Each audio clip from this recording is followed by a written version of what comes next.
자, 이제 경매 돼 있죠. 경매. 요거 한자가 학생들 사인이라는 말이거든. 개인들 간의 경매를 얘기하는 거야. 이 회사 할 때 회자가 그러니까 이제 사자가 아니고 개인들. 우리 사채. 전에 이제 박시장 할 때 그런 사자. 자, 개인 간의 경매는 재화의 공급이 맞아. 그런데 법적인 경매는 재화의 공급이 아니라고. 됐죠? 법적인 경매는 어떤 건데?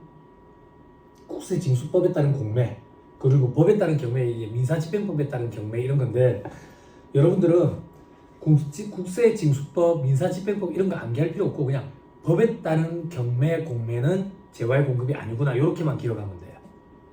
그럼 일반적인 경매는 재화의 공급이 맞는데 법에 따른 경매, 공매는 재화의 공급이 아니야. 수의계약 포함이라고 돼 있지. 수의계약이라는 얘기는 상대방이 정해져 있는 거, 그게 수의계약이다 이렇게 생각하면 돼. 공공다수를 상대로 하는 게 아니고. 아무튼 법에 따른 경매나 공매는 재화의 공급이 아니다.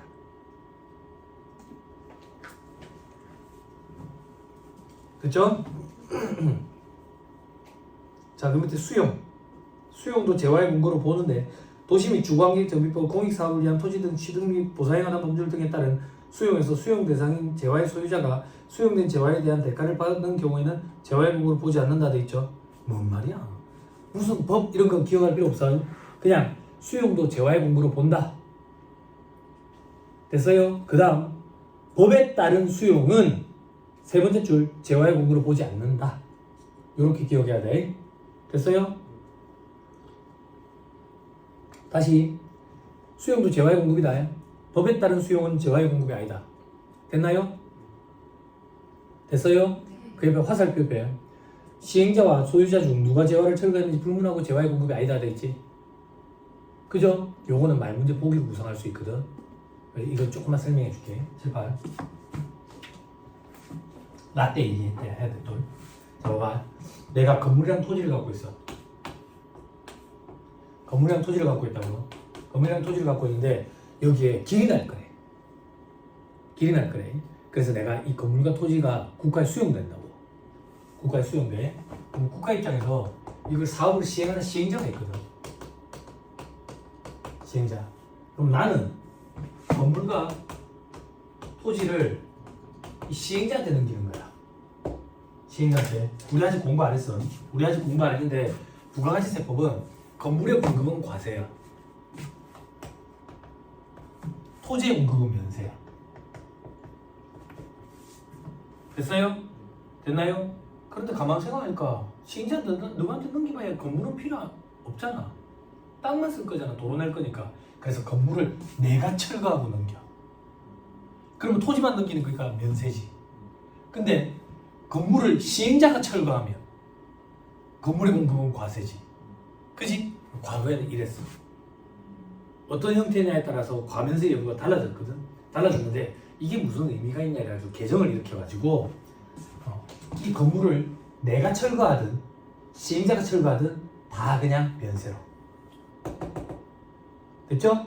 요게 그 표현이야. 됐죠? 그래서 재화의 공급으로 보지 않겠다 그냥. 됐나요? 그럼 왜 옛날 규정 얘기해 주는데? 출제 교수님들이 옛날 규정을 가지고 오답보기를 만들어. 그러면 옛날에 공부했던 사람들은 헷갈리지. 됐어요? 됐죠?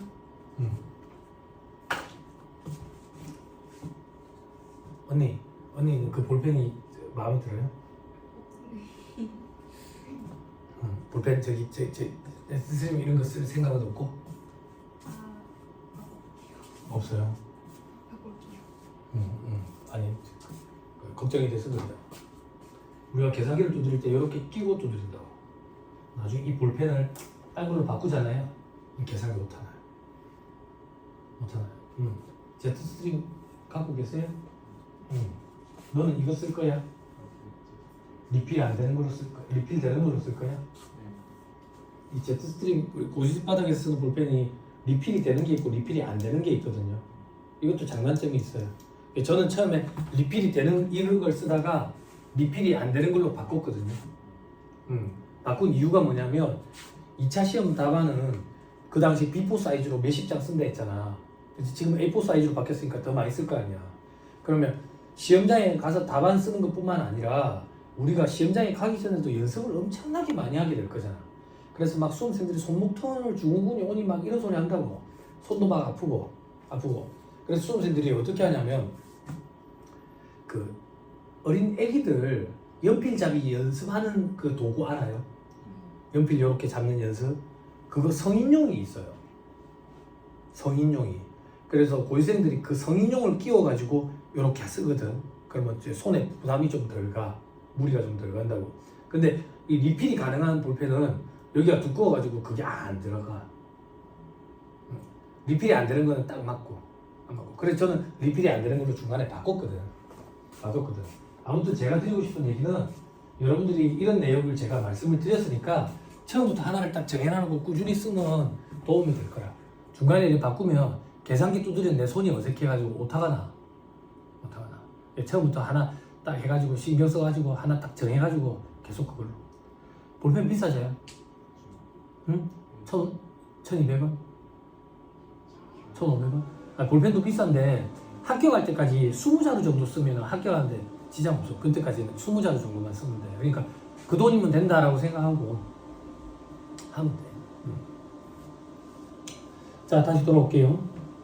자, 두 번째 점에 도시 및 주거환경 정비법에 따른 시행자의 매도 청구에 따라 재화를 인도 양도하는 것은 공고로 보지 아니한다 돼 있죠. 그죠? 법 무슨 법인지 이런 거 기억할 필요 없어요. 요거는 요 얘기예요. 얘가 얘들 찾아다니면서 팔으라고 시킨 거예요. 얘기한 거예요. 권유. 그럼 팔면 얘가 다 사면 국가 사업할 거 아니에요. 재활 수용과 똥이라니까 요것도 공고로 보지 않겠다 그 얘기예요. 됐죠? 자, 그 다음에 현물 출자 보세요.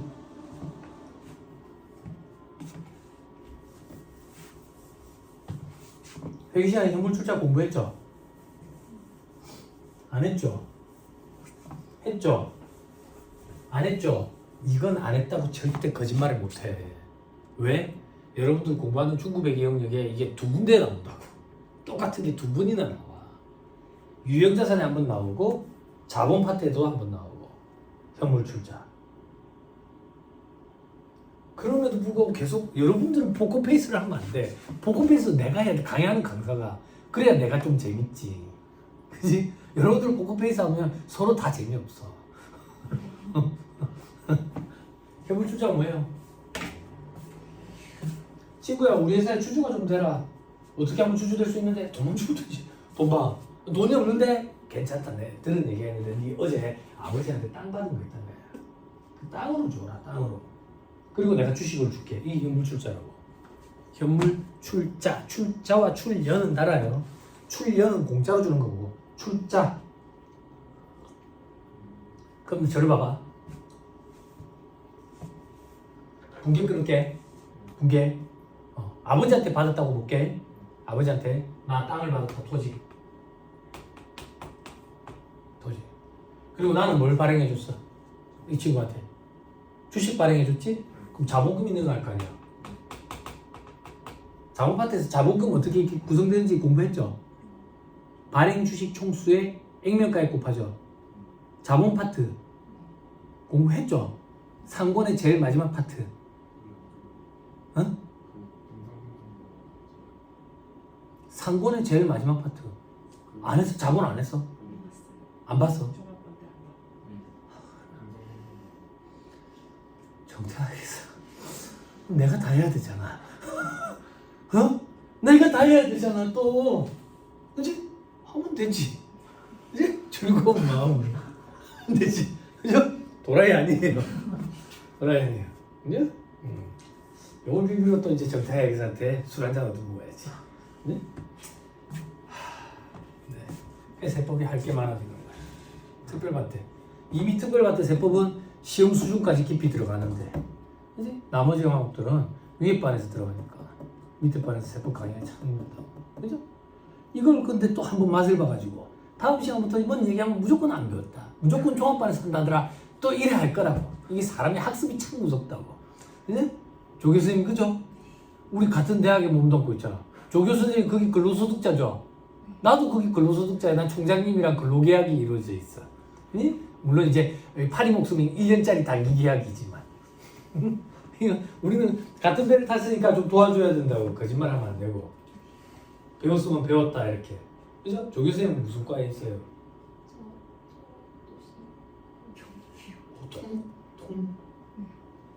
그 공대 아름이었어? 아 아니야 공대 출신은 아니에요. 그래요? 그렇대요. 네. 공대 예전에 공대 여신을 아름이라고 불렀어. 아름. 공대에 엄청 예쁜 애들 이름이 아름이었거든. 아름이. 텔레비도 나오고 그랬어.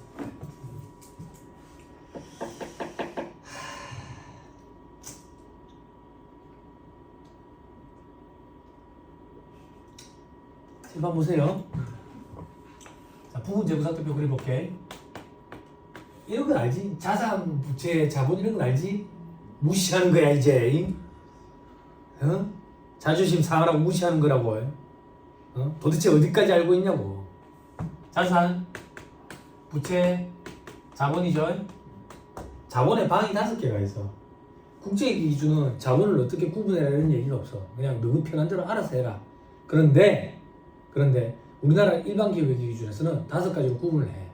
국제 기준은 이걸 크게 납입자본, 기타 자본 구성요소, 이익잉여금 3가지 형태로 구분을 하는데 우리는 시험 문제 풀기 위해서 일반 기업회계 기준처럼 5가지로 구분해서 공부를 해놔야 돼. 그래야지 시험 문제를 풀 수가 있거든. 그래서 5가지로 구분을 하면 1번에 자본금, 2번에 알고 있네. 공부했나 보네. 3번방은 뭐예요? 했네. 왜 안 했다고 거짓말했어?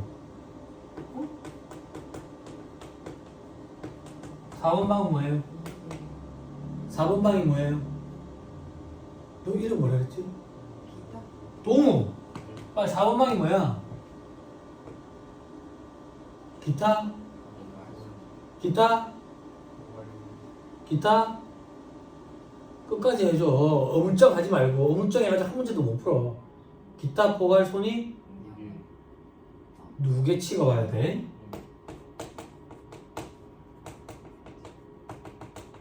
누계가 와 무조건. 이런 거 공부하는 영역을 우리는 회계 원리라고 그래. 회계 원리 중급 회계 공부한 사람들이. 응? 5번방 이익인가고. 이 5번방도 공부했니 혹시? 7번방 말고 5번방 N번방 이런 거 말고 쓰레기들 진짜. 이 5번방이 방이 또 3개가 있어 안에. 했어 이런 거? 법정정리금, 임의정리금, 미처분 이익이냐고. 미쳐버리겠지. 하지 말지 이런 거. 없다 그냥. 없다. 미치겠으니까 미처분 이익이냐고 이런 게 있어. 기다리면 다 돼. 네, 걱정하지 마. 기다리면 다 돼. 지금 하려고 애를 써도 안 돼. 그러니까 애를 쓰지 마. 자, 방이 이렇게 5개가 있는데 이 자본금은 발행 주식 수에 액면가액 곱하도록 돼 있다. 그래서 주식이 액면가액이 하나 100원이다. 한 주 발행하는데 110원에 발행했다. 그럼 돈이 110원이 들어와. 자본금은 무조건 액면가액으로만 증가하니까 자본금 100원이 증가하고 나머지 10원. 주식을 발행하는데 액면 금액을 초과해서 발행했네. 주식 발행 초과금 이렇게 얘기한다고. 이 주식 발행 초과금의 성격은 자본잉여금이야. 자본잉여금이라는 걸 달아놓은 이유가 자본금은 액면으로만 변동이 되기 때문에 자본에 플러스 되는 걸 여기다가 쓰는 거야. 자본을 마이너스 되는 건 자본 조정에 쓰는 거고. 다시 돌아갈게. 됐죠? 그만해도 되겠죠? 그죠? 변태야 얘들한테 세법 시간을 몇 시간 더 할애해 준다고 얘기를 해야 돼. 내가 계속 이게까지 얘기하잖아. 자, 토지 취득하면서 주식을 발행해 줬다고. 그러면 자본금은 액면 금액으로 증가할 거야. 그지? 그럼 내 입장에서는 토지가 들어왔지? 토지가 들어왔으니까 내 자산으로 달아야지. 얼마라고 달 거예요?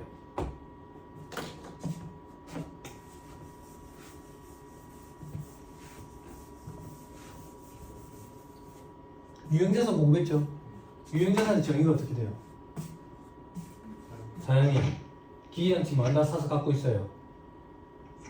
사용 목적으로 보여야 하는 자산? 유형자산. 그죠? 그죠? 자, 유형자산의 최초 취득원가는 어떻게 인식하도록 돼 있어요? 최초 취득원가 공정가치? 뭐의 공정가치? 반대편이란 말이 어디 있어? 소설 쓰지 마. 법조문에 있는 그대로, 기준서에 있는 그대로 시험에 등장하지 반대편 이런 표현 없어. 네? 그런 게 어중뛰다라고 얘기하는 거야. 네? 뭐의 공정가치야? 뭐의 공정가치야? 신시간에 실시간이 어디 있어, 여러분들이? 제공한 대가의 공정가치를 인식하지.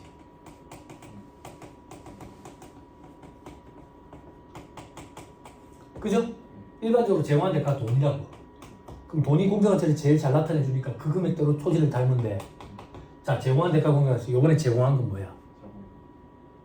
주식 자본이네. 자본. 그럼 어떻게 해? 자본의 정의는 어떻게 돼? 자본의 정의가 어떻게 되냐고. 자산에서 부채를 차감한 거지. 이게 엄청나게 중요한 의미를 갖는 데 있지. 제가 수업 시간에 얘기한 적 있나 모르겠다. 자본은 어떠한 경우에도 자산에서 부채를 차감한 나머지 자녀 지분으로 계산하지. 자체 측정이나 평가를 할 수 없다고. 이거 제공한 대가 공정가치 평가 못해. 못한다고. 어쩔 수 없이 토지 자체의 공정가치로 인식한다고. 여기 현물 출자의 첫 번째 토픽이지. 여러분들 시험에 회계 시간에 나오는 시험에. 됐어요? 시험에 나온다고. 현물 출자로 취득한 유형자산은 취득한 유형자산의 공정가치로 인식한다 이렇게 돼 있다고. 제공한 대가의 공정가치가 아니라. 그게 시험에 나오는 거야. 됐어요? 공부 어중뛰게 하지 마세요. 네? 지금부터 습관 들여야 돼요. 수능 준비하듯이 하면 안 돼요. 여러분들 그 책 저자인 김영동 회사님 예전에 그런 얘기하죠. 그죠? 이 시험 합격하는데 서울대 10번 들어가고 공부를 한다고. 그죠? 그런 거랑 비교하면 안 돼요. 수능 시험이랑. 완벽하게 해야 돼요. 그죠? 자, 다시 돌아오세요. 자, 이제 부가가치세법이 다 그 얘기야. 부가가치세법. 재화의 공급인지 이걸 따질 거거든. 자, 저를 봐봐. 현물 출자. 주주가 됐어. 얘가 내한테 준 게 뭔데? 건물을 줬어. 그지? 재화의 공급이라. 얘가 내한테 준 게 뭔데? 토지를 줬대. 면세야. 자, 저는 얘한테 뭘 줬어? 주식, 출자지분, 재화가 아니거든. 재화의 공급이 아니야. 요렇게 판단하는 거야. 됐어요? 현물 출자 이렇게 판단하는 거야. 자, 밑에 사례 보자. 현물 출자를 위해서 재화를 인도해 한다는데 건물을 줬대. 그러면 재화의 공급이다. 됐죠? 다만 토지 주면 면세 대상이니까 과세한다. 자기의 출자 지분을 타인에게 양도했대요. 자, 들어봐봐. 제가 주식을 줬거든. 주식을 딴 사람한테 팔았어. 준 게 뭔데? 주식. 재화가 아니라고. 재화의 공급 아니야. 됐죠? 자, 그 다음. 법인 공동사업자가 출자 지분을 현금으로 반환했대. 봐봐. 내가 주식을 다시 사오면서 현금으로 반납을 했어. 내가 준 게 뭐야? 현금. 재화의 공급 아니라고. 얘가 내한테 준 건 뭐야? 주식. 재화의 공급 아니라고. 요렇게 따지는 거야. 됐어요? 됐죠? 자, 밑에 법인 공동사업자가 출자 지분을 현물로 반환한대. 들어봐봐. 현물로 반환한대. 얘가 내한테 뭘 줬는데? 주식. 반납하려고. 주식 줬다고. 재화의 공급 아니야. 내가 뭘 줬어? 건물 돌려줬다고. 재화의 공급이야. 추임새 넣지 마. 북치는 고수가 된 느낌이야. 뭐야? 아, 이거 뭐야? 뭐야? 어르신들 모셔놓고 강의하는 거 같잖아. 어? 아, 그럼 여기는 아싸 이런 것 좀 해줘. 아싸. 응? 또 다음 주 때 구울 좀 갖고 와. 알았지? 허이 뭐 이렇게 좀 해줘. 알았지? 아, 이번 재밌네. 아, 올해 되게 재밌네. 자, 넘어갑니다. 밑에 국내로부터 이거 보지 마세요. 됐죠? 자, 다음 페이지 3번에 위탁 매매 뒤에서 보자. 4번에 위탁자 지위 이전에 대한 재화의 공급 간주돼 있죠. 그죠? 3번을 지금 봐야 되겠다. 그죠? 1-48페이지. 피드백을 확실히 줘야 돼. 했다 안 했다라는 걸. 1-48페이지 위탁 매매. 여러분들 회계 시간 위탁 매매 공부했어요? 위탁 거래? 네. 왜 한숨이야? 내가 앞에서 신탁할 때 얘기해 줬잖아 또.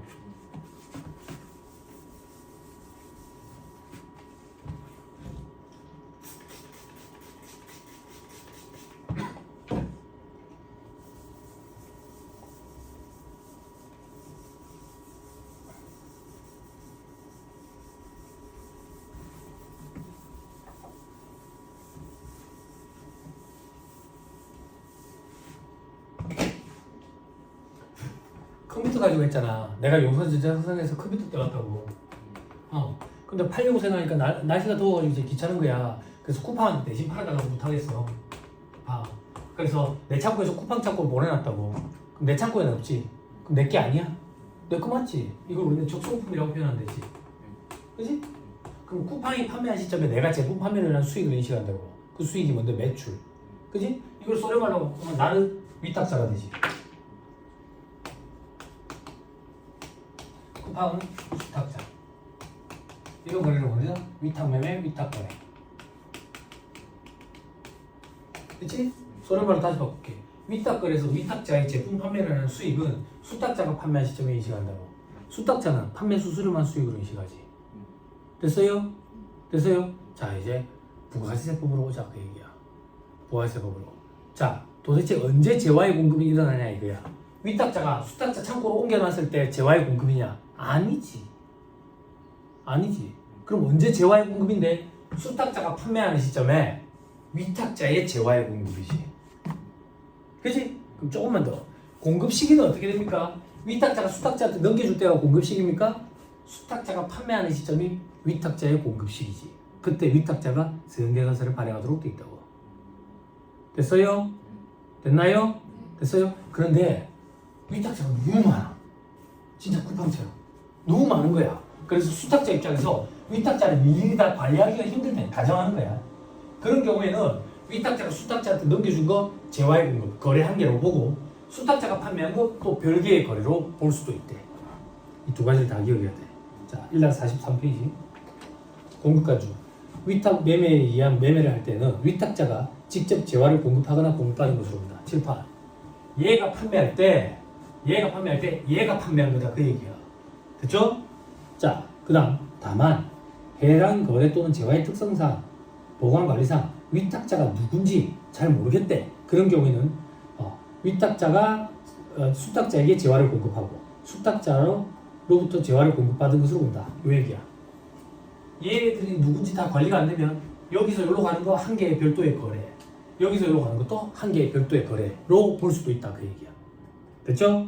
자, 그 밑에 공급 시기까지 보자. 원칙, 수탁자의 공급을 기준으로, 즉 수탁자가 판매한 시점에 위탁자의 공급 시기다 그 얘기라고. 그치? 근데 위탁자를 일일이 다 관리 못할 때는 요것도 하나의 공급이라 했지. 그게 동그라미 2번. 위탁자가 누군지 알 수 없을 때는 위탁자, 수탁자 사이에 별개의 공급이 이루어진 걸로 보겠다. 즉 위탁자가 수탁자를 넘길 때도 공급으로 별도로 보겠다 그 얘기. 됐죠? 됐죠? 실제적으로는 정산이 잘 돼 있어가지고 관리가 다 됩니다. 근데 법조문에서는 만약에 안 되면 이렇게 한다 라고 정해놓은 것 뿐이에요. 근데 그게 우리 시험에 등장을 해요. 봐놔야 돼. 됐죠? 앞으로 돌아오세요. 자, 1-27페이지. 4번. 위탁자 지위 이전에 대한 재화의 공급 간주돼 있죠? 그죠? 7판. 아직 우리 공부 안 했는데 벌써 용어가 나온다. 여기 뭐라고 돼 있어? 간주. 세법에 간주라는 말이 있고 의제라는 말이 있는데 같은 말이에요. 같은 말. 세법에 추정이라는 말이 있는데 이건 다른 말이에요. 간주, 의제 이건 무슨 말인데? 뭐로 본다 이거야. 뭐로 본다. 뭐로 보면 반증을 갖다 대서 뒤집어 엎을 수가 없어. 됐어요? 추정은 뭔데? 먼 것 같다 그 얘기야. 먼 것 같다. 그러면 반증을 갖다 대면 뒤집어 엎을 수가 있어. 그게 추정이야. 추정. 자, 요 얘기라고요. 아버지가 자식한테 돈을 받고 땅을 팔았대. 땅을 팔았대. 그러면 소리말 조금만 할게. 자산의 사실상 유상 이전을 양도라 그러고 자산의 사실상 무상 이전을 증여라 그래. 증여. 그럼 아버지는 자식한테 돈을 받고 땅을 팔았으니까 양도라고 주장하지. 그지? 근데 세무서에서는 자식한테 그냥 줬겠지 라고 증여 추정을 갖다 대. 증여 추정 규정을.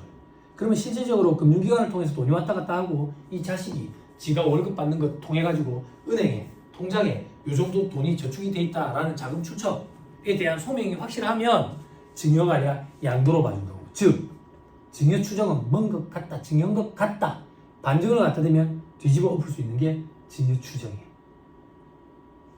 됐어요? 그게 추정. 간주는 뭐로 본다. 뒤집어 볼 수가 없어. 뒤집어 볼 수가 없어. 간주 공급으로 본다 이거야. 법에 의해서. 그럼 법에 의해서 공급으로 본다는 얘기는 우리가 조금 한번 짝으로 굴려보자. 법에 의해서 공급으로 본다는 얘기는 우리가 상식적으로 생각할 때는 공급이 아닌가 보다. 그지? 그러니까 법에 의해서 공급으로 보겠지. 그지? 나중에 공부한다. 책 공급 간주로 돼 있죠. 공급으로 보겠다 이거야. 됐어요? 됐지요?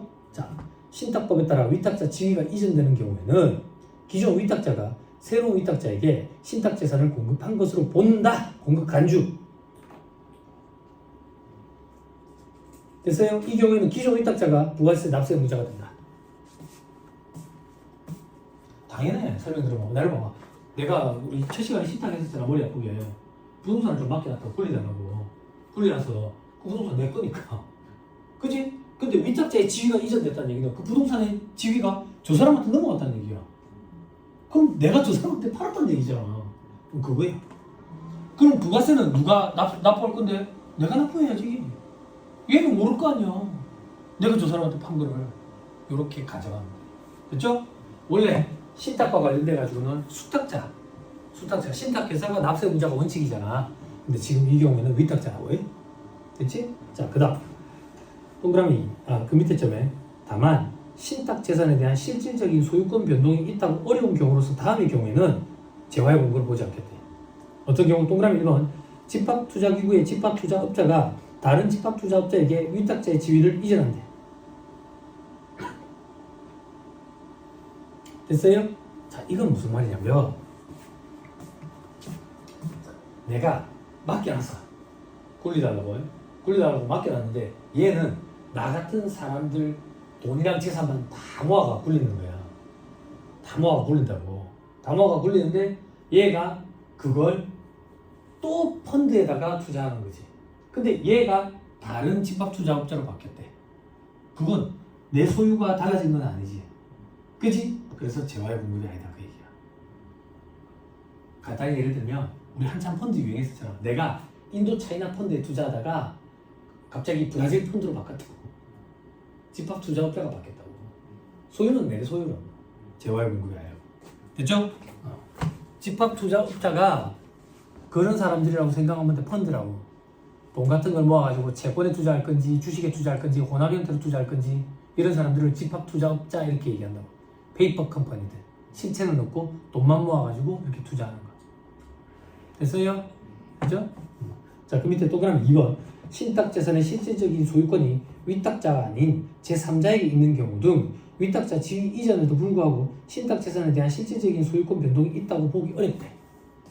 이 얘기야. 내가 명의만 갖고 있고 실질적인 소유권은 제3자 내 자식한테 있는 거야. 내 명의가 다른 사람 명의로 바뀌었대. 그런데 실질적인 소유권은 자식이래. 그러면 실질적인 소유가 변동이 된 게 아니니까 재화의 공고를 보지 않겠다는 얘기. 됐어요? 됐죠? 맞다 틀렸다 구분할 줄 알아야 돼요. 그 정도만. 자, 어렵다. 넘어갑니다. 자, 이제 5번. 재화의 공고를 보지 않는 경우.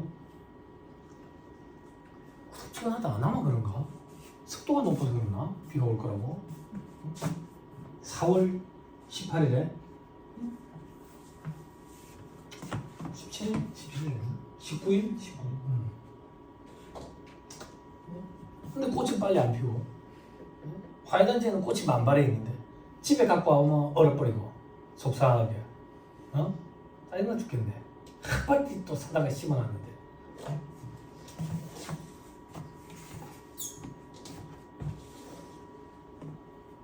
화이단지 한번 가보세요. 특별관은 가도 돼. 특별관은 특별하잖아. 특별히 놀아도 되는 반이잖아. 그죠? 화이단지 한번 사람들이 푹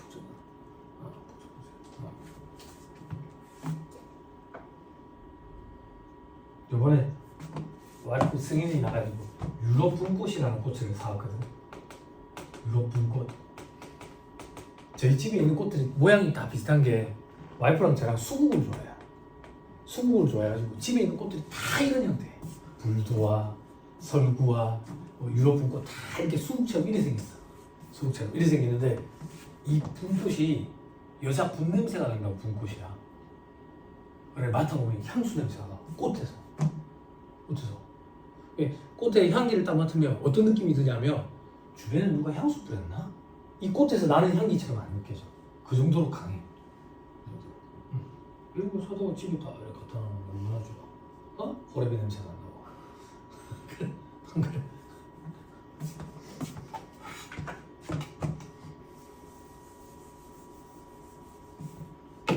자, 5번. 재화의 공구를 보지 않는 경우. 심판, 여기에요. 어디한지 잘 봐야 돼. 여기. 재화의 공구를 보지 않으니까 과세 대상 거래가 아니고 부가세 과세 문제는 안 생기는 거야. 됐죠? 자, 첫 번째. 담보 제공. 질권, 저당권, 양도 담보 목적으로 제공하는 경우도 있죠. 그죠? 친구한테 돈 좀 빌려줘. 친구 아닌데 뭐 어떻게 하면 돈 빌려줄래? 담보로 하나 맡겨놔라. 그럼 빌려줄게. 그래서 내가 이걸 담보로 맡겼다고. 그럼 나는 이걸 친구한테 판 거예요? 친구가 소유권 주장하면 내가 칼 들고 찾아가지. 내 거지. 판 게 아니지. 재화의 공급이 아니다 그 얘기야. 됐죠? 그럼 질권, 저당권 이런 건 뭔데요? 동산에 설정하는 걸 질권, 부동산에 설정하는 걸 저당권 이렇게 얘기해. 여러분들이 상법을 공부를 안 하니까 설정하는 이런 거를 입지를 한다 이렇게 얘기합니다. 입질. 표현이 좀 그렇지? 그치? 질권 설정하는 걸 입질이라고 표현해요. 이런 거 상법에서 규정하고 있거든. 아무튼 동산에 설정하는 게 움직일 동자, 부동 안 움직이는 거. 됐어요? 양도담보는 뭔데요? 그런 게 있다고 넘어가면 돼. 힘들어. 양도담보는 예전에 사법고시 준비하는 고시생들한테 양도담보에 대해서 설명해봐라 하면 빈명을 지를 정도로 어려운 거예요. 그런데 우리 2차 시험 준비할 때 국세기본법에 양도담보권자의 물적 납세금이라는 걸 공부하게 돼. 양도담보는 그냥 간단히 얘기하면 친구가 돈 좀 빌려줘. 친구 아닌데 어떻게 하면 돈 빌려줄래? 담보 하나 맡기라는 거야. 야 그래 그러면 야 우리 그렇게 좀 하면 안 될까? 뭐 내가 네 돈은 절대 안 떼먹는다. 우리가 이때까지 봐온 관계가 있는데 그래? 네 돈은 절대 안 떼먹는데 다른 돈은 좀 떼먹을 생각이다. 떼먹을 생각. 그게 무슨 말인데 안 갚은 돈들이 좀 있다. 그래서 내한테 압류가 들어올 것 같다. 내 재산이라고 하면 니한테 담보 맡기는 이 재산밖에 없는데 이거 내 압류 들어오면 네 돈 못 갚을 수도 있다. 그럼 어떻게 할까? 실질적으로는 담보인데 니한테 양도하는 형식으로 매매계약서를 좀 쓰자. 매매계약서를 쓰자. 그러면 국세청에서 내한테 압류 들어오면 내 재산이 없잖아. 없지? 그 양도담보 형태로 맡겨놓은 거야. 그러면 국세청이 이 양도담보 물건을 타고 들어와서 이 사람 소유로 돼 있는 그거를 뺏어가. 이 사람이 세금 납부하게 되지. 이게 양도담보권자의 물적 납세금이야. 이런 게 양도담보야. 우리나라 사람들 유대인 담보 빌들이 힘든 거죠. 그 조문을 이런 식으로 쓰는 거야. 네? 외국 갈 줄 아는 거야. 어떻게 못 가겠다. 큰일 났다. 외국에 나갔어요. 다 못다. 코로나 때문에 지금 못 가거든. 조금 더 잠잠해져야 돼.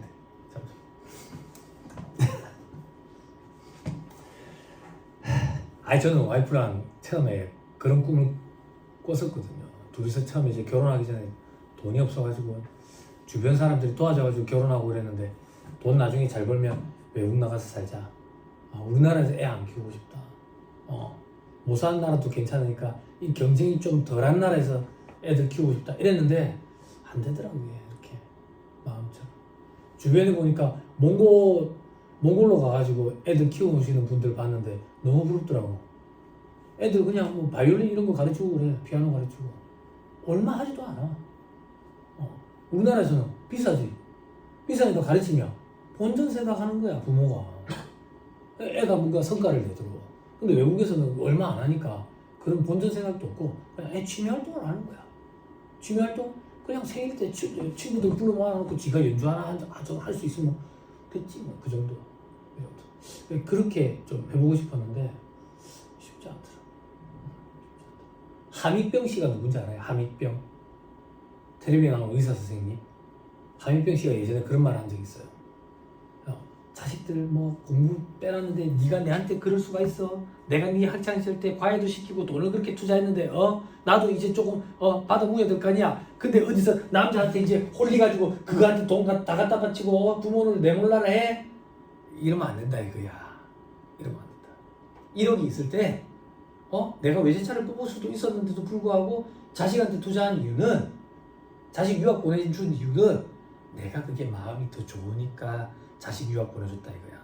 외제차 타는 마음보다 자식을 유학 보내준 마음이 내 입장에서 기분이 더 좋으니까. 즉 자식한테 투자한 이유는 내 좋으려고 한 거다 이거야. 근데 왜 자꾸 본전 이러면서 빼먹으려고 하냐 이거야. 안 그래? 그렇잖아. 생각해봐 동우야. 그래 안 그래? 동의한다고 얘기해줘. 동의하지? 그지? 그럼 부모님 돈은 빼먹어도 되는 거야. 그지? 그지? 안 갚아도 되는 거야. 그지? 그러니까 부모님한테 공부할 때 내 핑계 대. 내 핑계. 내 핑계 대고 집에 가가지고 부모님한테 공부하는데 총이 좀 필요하다고. 총을 잃어버렸다고. 어떻게 해야 돼? 그 학원 밑에 지하에 매점이 있는데 거기서 총을 판다고. 돈만 주시면 된다고 그렇게. 예? 군대에서처럼. 군대에서도 총 잃어버리면 이제 부모님이 돈 주잖아. PX에서 사면 되니까. 그지? 너가 도와줘야 된다. 남자가 너밖에 없어가지고 너가 안 도와주면 나 매장 나간다. 부모님 돈을 갖다 쓰고 말은 일단 이렇게 해야지. 아버지 나중에 잘 돼가지고 목돈으로 갚을게요. 목돈으로. 안 갚아. 알았지? 빨리 여자 만나면 결혼해버리면 끝이다. 알았지? 그때는 아버지 나도 살아야 될 거 아니에요 이렇게. 알았지? 자 다시 돌아갑시다. 양도담보라는 개념이 아주 어렵습니다. 아주 어려운데 여러분들 그런 거는 이제 개념에 대한 거는 2차 시험 때 준비하면 되고, 지금 단계에서는 질권, 전환권, 양도담보 목적으로 맡긴 거는 판 게 아니다. 판 게 아니니까 재화의 공급이 아니다. 이렇게 기억하면 돼요. 그렇죠? 다만 채무 불이행으로 담보물이 채무 변제에 충당된 경우에는 재화의 공급이 맞다 돼 있죠. 자, 이건 무슨 말인데? 내가 담보를 맡겨놨잖아. 친구한테 담보를 맡겨놨어. 그러면 내가 이제 돈을 안 갚을 거 아니야. 그지? 돈을 안 갚으면 그 담보 물건을 압류해가지고 팔아치우겠지. 그지? 그래가지고 채무에 충당하겠지. 그러면 내가 그걸 판 거나 마찬가지니까 재화의 공급이 맞다 이거야. 그게 뭔데? 빚을 물건으로 대신해서 갚았네. 대물변제 이렇게 표현해. 빚을 물건으로 대신해서 팔았네. 대물변제 이렇게. 됐어요? 됐나요? 자, 넘어갑니다. 사회 포괄적 양도는 제일 마지막에 하고요. 그 다음 조세의 물납. 조세의 물납은 세금을 물건으로 내는 거예요. 사업용 자산으로 상속세, 재산 등을 물납할 때 공급이 아니다. 과거에는 물납할 수 있는 세목이 몇 개가 있었는데 법이 개정이 되면서 싹 다 빠지고 이제는 상속세밖에 없어요. 재산세는 여러분 1차 시험에 등장 안 할 거예요. 그러니까 상속세로 기억하면 돼요.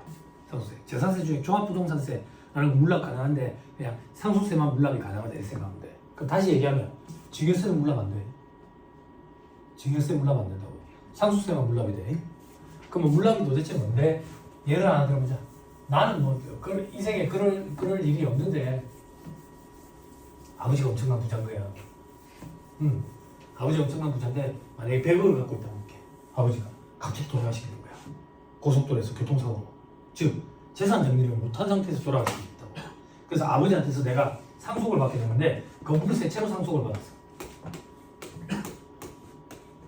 A, B, C 40억, 30억, 30억 100억 상속받았다고.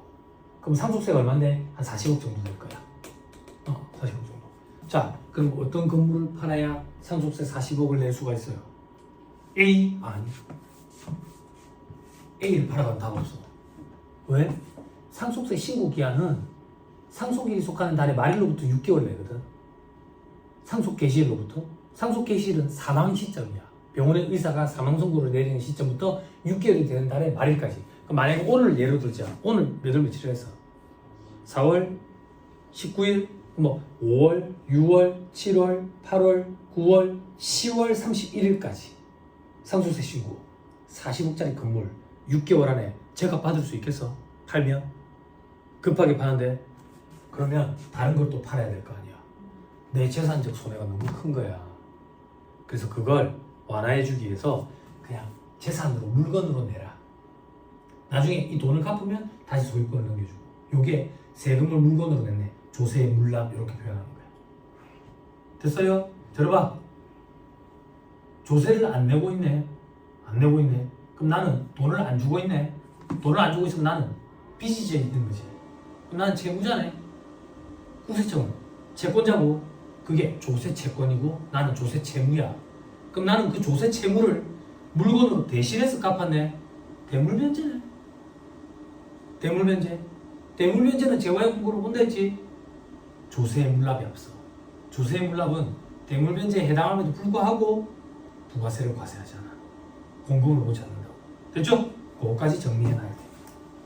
어디 있을 거야? 어디? 1-29페이지 저 위에 별표시 1번 빨리 체크해서 줄 쳐놓으세요. 빨리! 됐죠? 다시 돌아오고 특정 참고증권 여기서부터는 잠깐 쉬었다가 얘기를 합시다.